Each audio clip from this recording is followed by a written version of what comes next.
Bienvenue à tous, merci de vous informer sur RTI 1.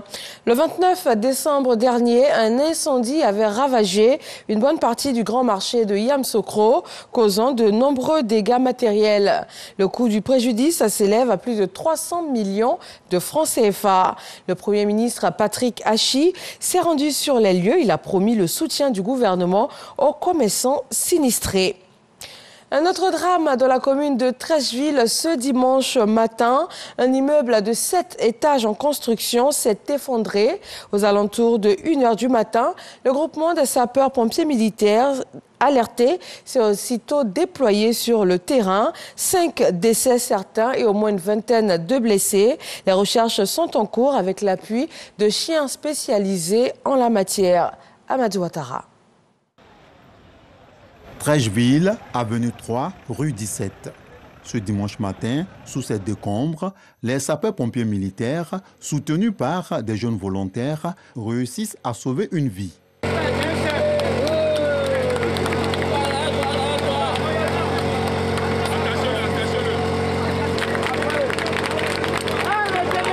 Non loin de là, des populations sont encore sous le choc. On a appelé mon mari qu'il faut venir à Treichville. Il y a quoi? Il dit, papa, faut venir, faut venir. Tous ces gâteaux. Il s'agit ici d'un immeuble de R+7 en construction qui s'est effondré. En minuit et 1h du matin, on a entendu un très grand bruit. Dans le sauve-qui-peut, on avait un grand nuage de poussière qui nous empêchait d'avancer.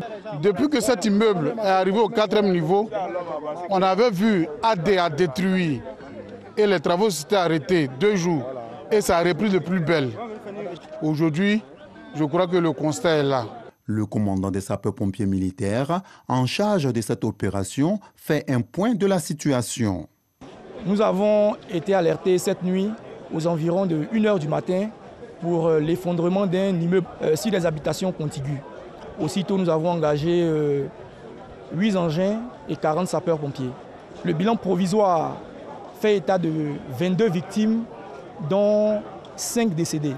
Parmi les 22 survivants, 7 victimes qui ont été extraites et remises à leur famille, car ne présentant pas de lésions particulières.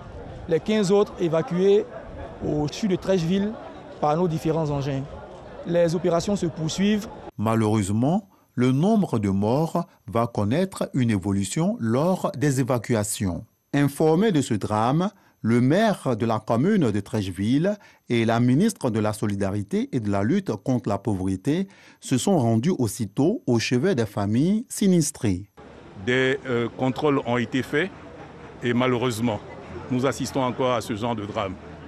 Je peux vous dire qu'au niveau du conseil municipal, nous prendrons les mesures qu'il faut. Aujourd'hui, il faut faire face à une situation. Vous voyez ce bâtiment qui est là, la chute de l'effondrement de cet immeuble en construction l'a ébranlé dans ses fondations. Il faut évacuer cet immeuble, il faut reloger une dizaine de familles qui sont là. Je crois qu'avec le gouvernement, nous allons voir les mesures à prendre. Le gouvernement se devait d'être aux côtés des populations. Et nous voulons dire merci à la jeunesse de Treichville, dire merci aux sapeurs-pompiers. Le gouvernement présente ses condoléances aux familles des victimes. Le gouvernement apportera son assistance aux blessés et dans les jours à venir, nous reviendrons. Pour l'heure, les recherches continuent avec l'appui des chiens spécialisés en la matière. Dans l'actualité internationale, les élections présidentielles au Kenya sont annoncées pour le mois d'août prochain.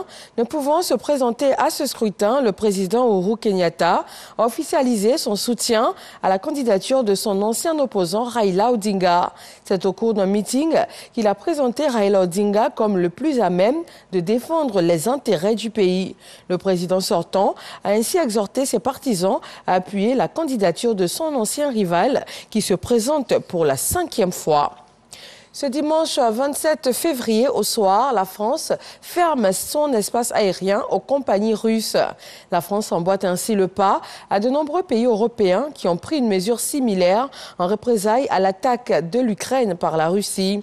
On a notamment l'Allemagne, la Suède, la Belgique, la Pologne ou encore l'Estonie. L'Italie a demandé à l'ensemble des États membres de l'Union européenne de suivre le mouvement. Quant à la France, elle réclame une coordination européenne rapide sur le sujet. Merci de vous informer sur RTI 1. Je vous retrouve avec grand plaisir à 20h.